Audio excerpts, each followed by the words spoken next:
All right, folks, welcome to this Infowars special emergency broadcast. My name is Harrison Smith, and this headline is terrifying, dangerous, not just for our free speech, not just for Infowars to be able to operate as a company, but for our democracy and our republic to work at all as it's supposed to. So the headline from Infowars.com is Facebook preparing to ban conservatives before midterm elections. Social media giants ramping up Infowars censorship to gain control of the media.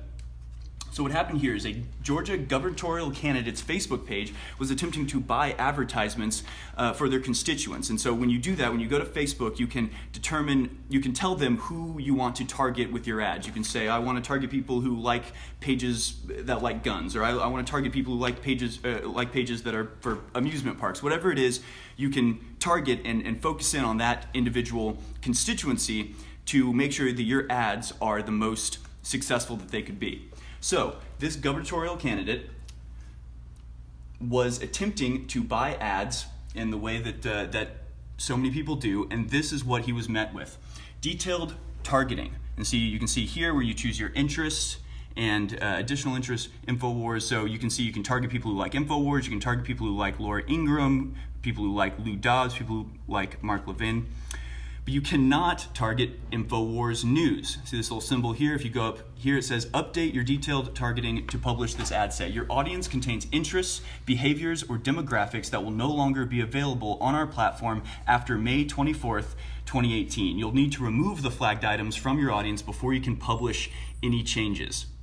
So, to clarify, this gubernatorial candidate trying to advertise to his constituency, trying to get his message out to people who are available to hear it, and he wants to target Infowars audiences. He is not able to do that. They're removing Infowars as a category of people that you can target. This is not even soft censorship. This is actual legitimate censorship, and it's not even just about spreading the message. It's not even about getting an ad out to certain people. This is a gubernatorial candidate. This is messing with the very functions of our democracy, because it's so obvious and everybody knows it, but it's like they can't apply it to real life. When they say, oh, first they came for the students and I said nothing because I wasn't a student, and then they came for the communists and I said nothing because I wasn't a communist, and then they ccame for me and there was no one left to speak up for me. That is what's happening right now.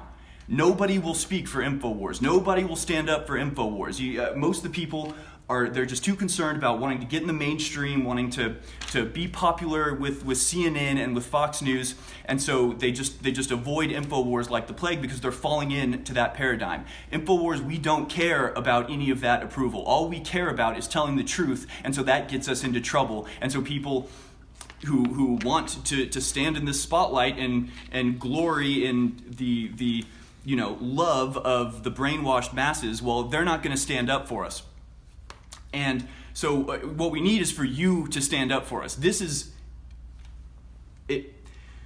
not good. And I'm a libertarian person, which doesn't mean I'm an anarchist. It means I only want government to have a role where it's absolutely necessary for it to have a role. Well, this is one of those cases. The protection of our First Amendment right is one of those cases where it would be right and correct for the government to step in and protect the free speech of not just citizens, but people actually running for governmental position. They have to be able to get their message out. They have to be able to communicate with their constituents. And they'll always say, well, the government, the First Amendment's only for government oppression. The government just can't stop your free speech, but Facebook is a private institution. It can do whatever it wants. Well, not when it has a monopoly, because when it has a monopoly, it can effectively destroy our Bill of Rights protections, our constitutionally protected rights.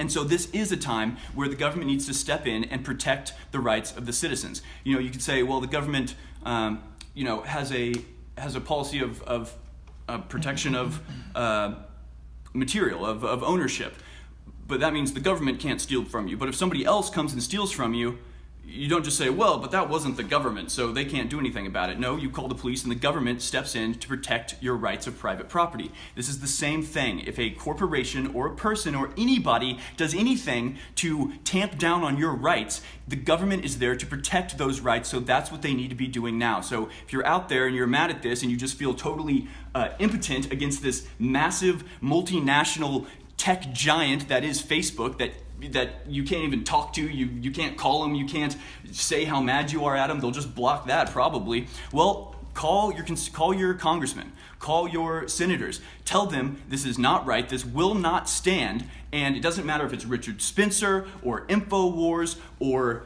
anybody, it doesn't matter who it is, it doesn't matter what the message is, it matters that we're able to reach people, to spread our message. Because yeah, you could say, well, anybody can put their name on the ballot, anybody can, what it really comes down to is that moment in the voting booth. Well, there's the entire time up to that where you have to be able to spread your message. You have to be able to get people out. You have to be able to to connect with the people on these social media sites, because they are the phone networks of the modern day. They are the platforms by which we communicate. They have to be made open for everyone, and they are tamping down, not subtly. They aren't doing it, in a responsible way. Like, we're gonna just identify, what we call hate speech and tamp it down. If you look back at the congressional hearing or the congressional questioning that Mark Zuckerberg participated in, just look back at all of his questions, and you'll realize that his answer to almost all of them was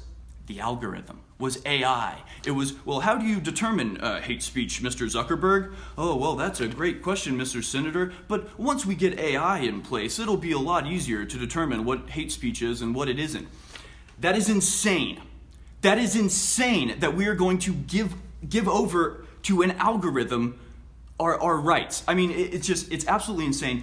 One, because algorithms are unaccountable. You can't argue with an algorithm. All you can do is go in and change an algorithm, but these algorithms are so complicated and so obscure that the changes being made are being done by faceless engineers. You don't know why they're making them. You can't determine exactly why an AI decided what it decided. It's absolutely insane that we're giving over to the robots our human and rights as American citizens. And Facebook obviously isn't the only one doing it. This is another story from today on BuzzFeed. Twitter is going to limit the visibility of tweets from people behaving badly. They're going to limit the visibility of tweets from people who are behaving badly. Well, who's to say what bad behavior is? Well, the robots are. Apparently the robots are the ones who are going to decide what is and is not appropriate to express on the internet. So this is from Jack Dorsey, the CEO of Twitter. A lot of our past action has been content-based, and we've been shifting more and more towards conduct and behaviors on the system. This is Jack Dorsey, CEO of Twitter, admitting that they are moving away from addressing or policing the actual content of tweets into actual, literal thought crime. This is thought crime. That is what he's laying out here, is saying it doesn't matter what you say, it doesn't matter what you do, what matters is what you think, and whether we think that your attitude is an appropriate one. He says the company believes these changes can be effective, particularly because they can be applied globally without regard for language, since they are entirely action-based. It's not dependent on hiring more people. Yeah, you don't need to hire more people because you're giving over all of our rights, you're giving over what is and is not considered legitimate opinions over to an algorithm. So this is insane. This is incredibly worrying. This is what we've been talking about for years, most especially in the last couple months, because we've seen it coming. We've seen the tide rising. We've seen them slowly clamp down and strangle us, more and more quickly. But eventually it's just going to be total, because if you look at what's happening, they're not just kicking people off Facebook, they're not just kicking people off Twitter, they're also taking people's domain names. There is rapidly approaching a time where it is completely feasible that the organization in charge of domain names decides that Infowars.com spreads hate speech, and it should not be allowed to exist on the internet. That time is rapidly approaching. So for that reason, Infowars just last week started a new campaign to get people to sign up for our newsletter, because we realize that it's totally possible that our website may be taken down. And for now, the website is our last bastion. We can upload our videos directly to there. We don't necessarily need YouTube. We don't necessarily need Facebook. We don't necessarily need Twitter, although they are super useful at getting our message out and contacting a ton of people. If we get kicked off those, we still have the backup that is the website. That's not a sure thing anymore. That's not an assurity that we'll always have that. And so it's so important that you go and sign up for our newsletter, Infowars.com/newsletter, because if the worst of the worst happens, at least we'll have your email, at least we'll be able to get information to you in that very limited state. But they're trying so hard to clamp down on Infowars, to clamp down on Prison Planet. You can see this is Alex Jones's Prison Planet. It is also one of those interests that's not allowed to be advertised to. So again, this is not it's not about Infowars. This is about our democracy. This isn't about Alex Jones. This is about free speech. This is about the ability of a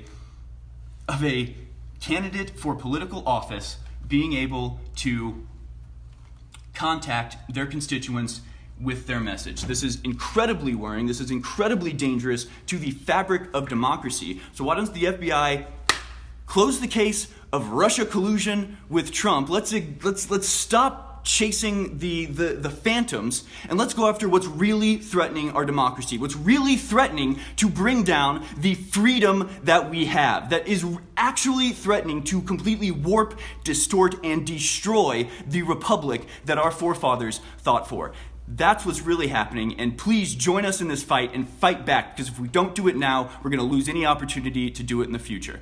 For Infowars.com, this has been Harrison Smith.